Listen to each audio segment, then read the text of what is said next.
Bismillahirrahmanirrahim. Assalamualaikum warahmatullahi wabarakatuh.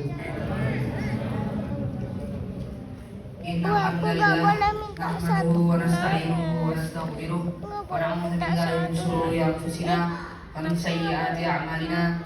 May yahdihillahu fala mudilla lahu wa may yudlilhu fala hadiya lahu. Asyhadu an la ilaha illallah wahdahu la syarika lahu wa asyhadu anna Muhammadan 'abduhu wa rasuluhu la nabiyya wa la rasula ba'dahu amma ba'd. Alhamdulillah, pertama-tama marilah kita panjatkan puja lagi puji syukur kita atas kehadirat Allah Subhanahu wa taala, karena atas segala nikmat dan rahmatnya. Alhamdulillah kita dapat bertemu kembali di masjid kita tercinta ini guna melaksanakan sholat isya dan tarawih serta insyaallah serta setelah ini insyaallah witir secara berjamaah. Salawat serta salam senantiasa kita panjatkan kepada baginda Nabi kita Nabi Muhammad Sallallahu Alaihi Wasallam, kepada para sahabatnya, keluarganya, dan juga kita selaku umatnya hingga akhir zaman. Amin amin ya rabbal alamin. Jamaah sholat isya dan tarawih serta insyaallah witir setelah ini yang dirahmati Allah.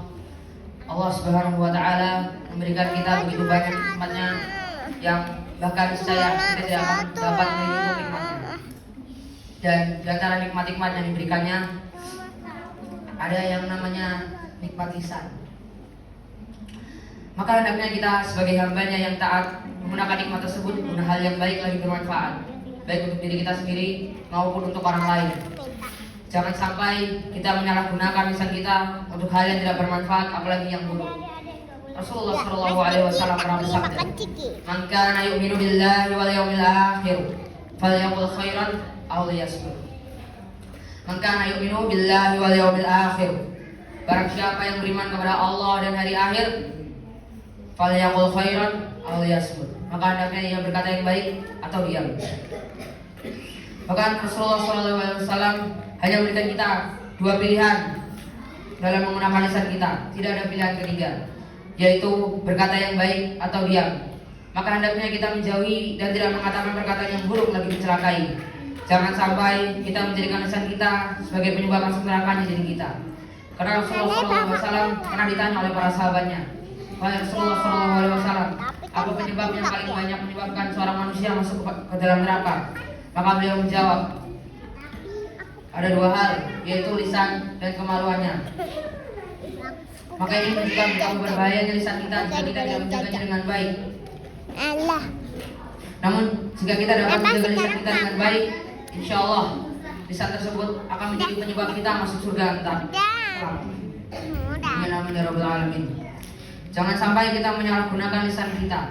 Maka apa saja contoh penyalahgunaan lisan? Contoh penyalahgunaan lisan ada banyak. Di antaranya seperti mengumpat. Kita seringkali mendengar umpatan-umpatan yang mungkin beberapa orang menganggap hal tersebut sebagai perkataan yang keren ataupun tren di antara kalangan-kalangannya.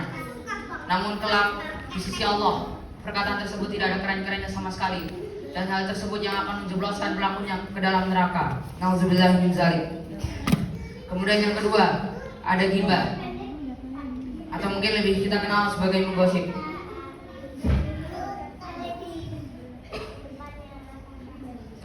Ghibah adalah suatu perbuatan yang sangat celaka dan dapat mencelakakan pelakunya ke dalam neraka. Bahkan dosanya sendiri setara seperti memakan daging saudara sesama muslim. Maka hendaknya kita menghindarinya. Kemudian ada namimah, yaitu adu domba, fitnah, dan sebagainya. Dan hal-hal seperti ini yang seringkali kita sepelekan, padahal dosanya tidak sepele sama sekali di sisi Allah. Allah Subhanahu wa taala berfirman, "Wailul likulli humazatin lumazah," yang artinya celakalah setiap pengumpat lagi para pencela. Bahkan Allah Subhanahu wa taala sampai mengancam langsung para pengumpat lagi para pencela. Apa ancaman yang diberikan oleh Allah Subhanahu wa taala?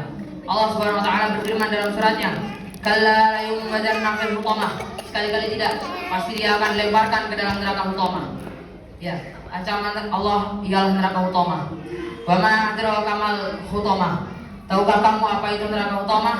Narullahil muqadah. Ia adalah api azab Allah yang dinyalakan. Allati taqalu 'alal afidah, yang membakar naik sampai ke hati. Nauzubillahi min dzalik. Semoga kita senantiasa terjaga dari lisan kita sendiri. Mungkin sekian yang bisa saya sampaikan. Kurang lebihnya mohon maaf. Wabillahi taufiq wal hidayah. Wassalamualaikum warahmatullahi wabarakatuh.